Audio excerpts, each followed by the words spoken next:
2013 সাল পরে যে আল্লামা সাঈদীর বিরুদ্ধে মৃত্যুদণ্ড ঘোষণার পরে যেইভাবে সারা দেশে 1-2 দিনে ব্যাপক আর একটা হত্যাকাণ্ড সংঘটিত হয়েছিল, সেইটার খুব ভালোভাবে এখানে প্রদর্শিত বা তার তথ্য এবং তার স্মৃতি সংরক্ষিত হয়নি। 2015-16 সালে বিএনপি নেত্রী বেগম খালেদা জিয়ার বাড়িতে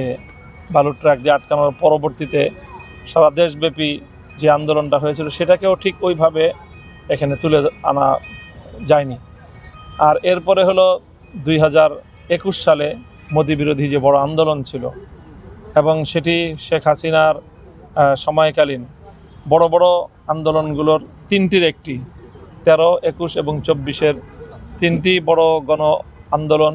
এবং ব্যাপক হত্যের মধ্যে 2021 সালের মোদি বিরোধী আন্দোলনের যে হত্যা ছিল সেই হত্যাকে কোনোভাবেই এখানে চিত্রিত করা হয়নি।